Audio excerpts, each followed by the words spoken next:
Good morning guys. So, samahan niyo ako mag-unbox nung in-order nating power generator sa online, no? So, tingnan natin kung legit yung kanyang specs na ibinibigay sa atin. Hindi naman tayo nag-expect ng malaki pero at least makita nating gumagana or effective man lang dun sa magiging emergency power interruption natin sa Meralco. So, alam naman natin yung portable na generator ay hindi pang matagalan, kaya hindi tayo mag-expect ng malaki. No? Pero susubukan pa rin natin na paganahin yung ibang gamit natin sa bahay gamit tong portable generator na pinurchase natin. Tara, samahan nyo ako. Tingnan natin kung anong laman nito.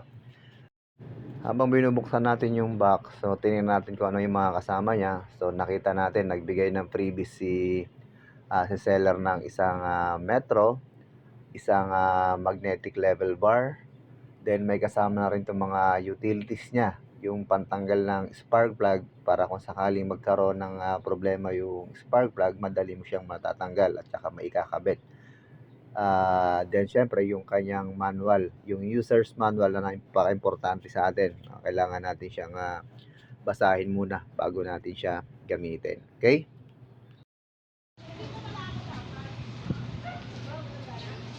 Okay. So, nakagawa na tayo ng extension niya para dito sa generator natin. So, itatry na natin siyang paganahin. Okay?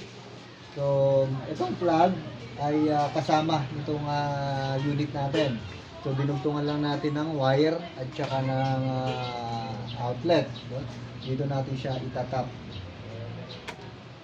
Then, sa pag-tap naman na ito, sa pag-tap natin ng plug, meron naman yung groove. No? Hindi kayo malilito dyan. Ayan, may groove naman yan. So, baliktaran naman yan. Wala namang problema yan. Kasi AC naman yan. Okay? Ayan. So, meron na tayong output. No? Na extension. Outlet natin. Then, at ang unang titingnan natin, syempre, itong gilid natin, yung labasan ng fuel. So, pag gaganto ang position niya ay naka-off. Okay? Naka-off. So, off muna natin yan kasi hindi pa tayo nakapagtali ng gas. Then, ito yung kanyang choke. Ito yung kanyang power kung mag-start na tayo magpa-andar. Then, ito yung kanyang reset rotor. Okay? So, ang choke, ang trabaho niyan ay para mapa-andar natin ng mabilis. So, una natin gagawin ay magsasalin muna tayo ng gasolina dito sa tanke.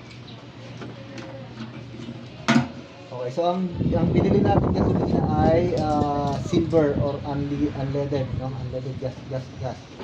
Etong galon na to ay hindi umabot ng 4 na litro. So, mahigit 3 litro lang yung naging laman. So, ang pinakamaganda sana ay 4 na litro para puno ito ng tuti, no? Ito yung takalan ng tuti natin. Pag 4 na litro yung gasolina, dapat puno yung takalan. So, dahil walang 4 na litro, at least mga 60 ml lang yung ilalagay natin mamaya. So, paglagay naman ng tuti, mas maganda siguro, sige, salitan ko naman po ng tuti.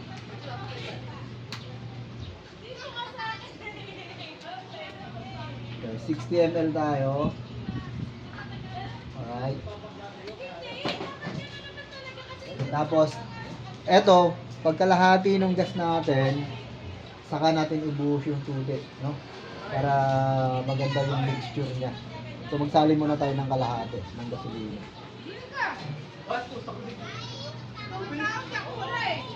Ano?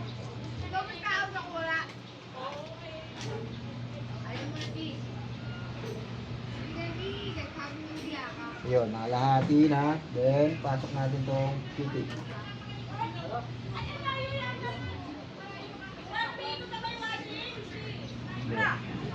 Tapos, buhos na natin itong natitirahan.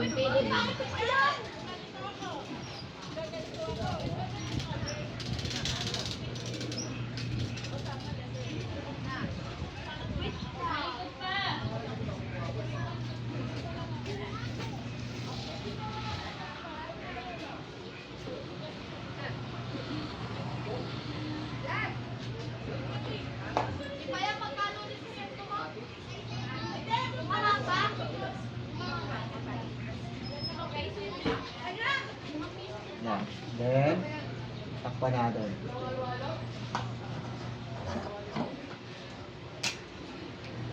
Okay.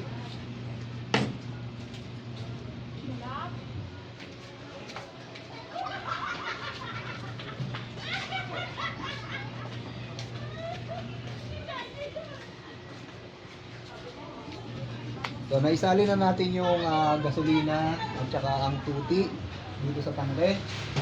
So, alamin naman natin yung features niya or yung specs ng ating generator. So, starting watts natin ay 900 watts. So, pag gumagana na siya, 750 hours. 750 watts.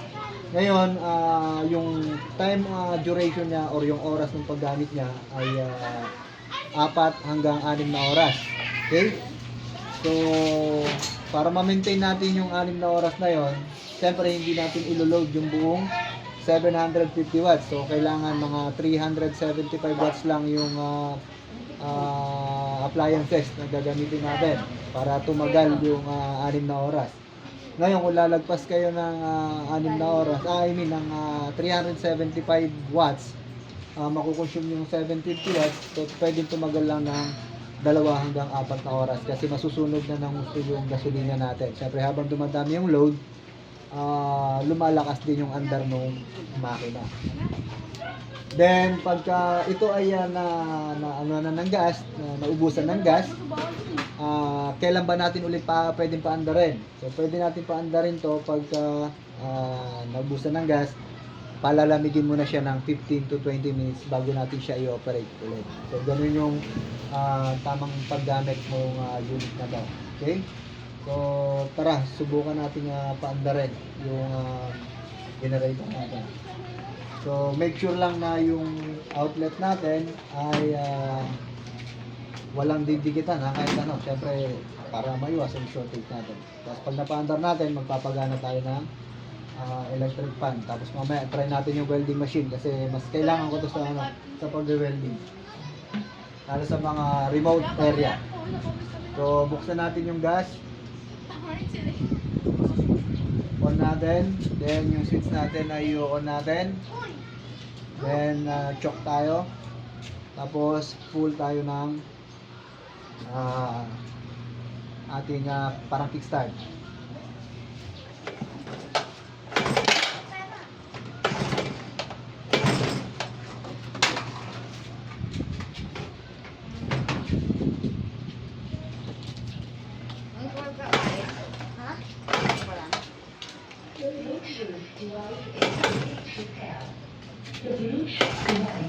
Okay guys, so dito sa part na to, napansin nyo na parang hirap na akong paandarin yung generator natin. So inaalam natin dito kung bakit siya mahirap kasi dapat isang hila lang natin ay aandar na ito. So, open naman yung gas, okay na rin yung switch ito kung naka-on talaga siya. So hindi pa rin siya nakapagdar. Medyo kinakabahan nga ako dahil baka nasira nung during na transfer, no? So syempre hindi naman tayo dito para makita kung ano yung dahilan na bakit hindi umanda ang ating nabiling portable generator.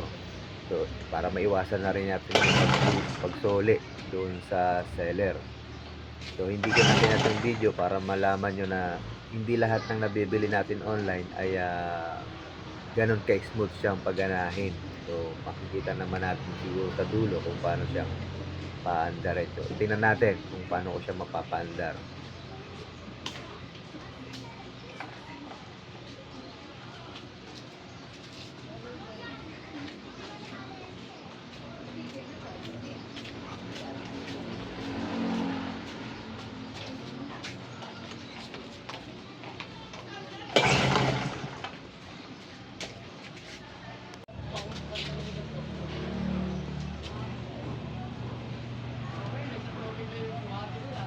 Ito choke.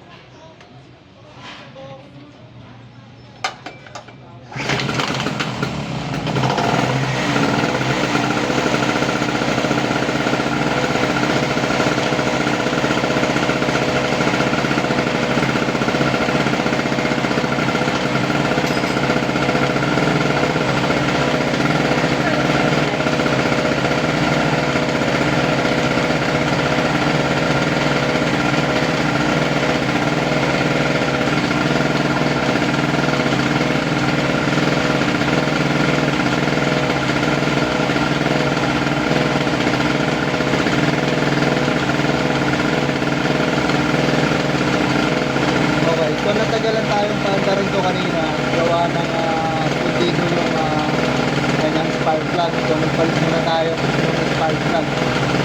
So ngayon check tayo yung kanyang andar. So testingin natin na merong nakasaksak na gamit. Off ko muna.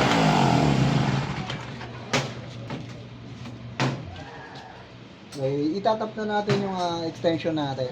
Tapos kukuha tayo ng electric fan.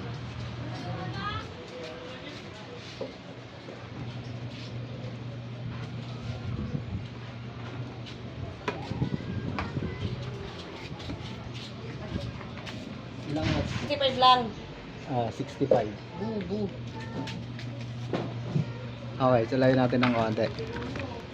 So meron tayong electric fan ngayon, 65 watts yung kanyang spec ng electric fan natin. Sasaksak natin.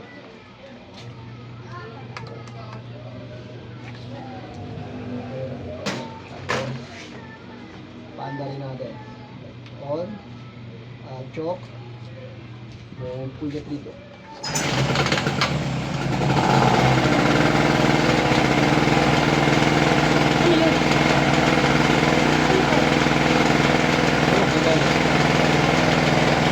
Wow. Okay. After natin ma-unbox yung unit natin, so chinek natin mabuti yung paikot ng kanyang unit. So hindi talaga maiiwasan na magkaroon ng damage habang dinadala ng mga logistic para papunta sa atin.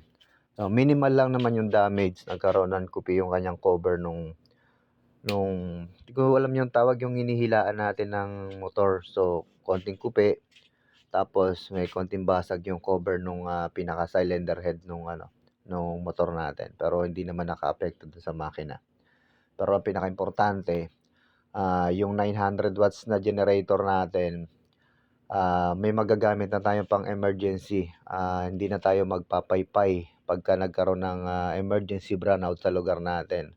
So hindi rin siya kamahalan, swak na swak lang sa budget natin na magkaroon tayo ng emergency na power generator. So mura lang siya. Kung gusto nyong magkaroon ng ganito, ilalagay ko lang dun sa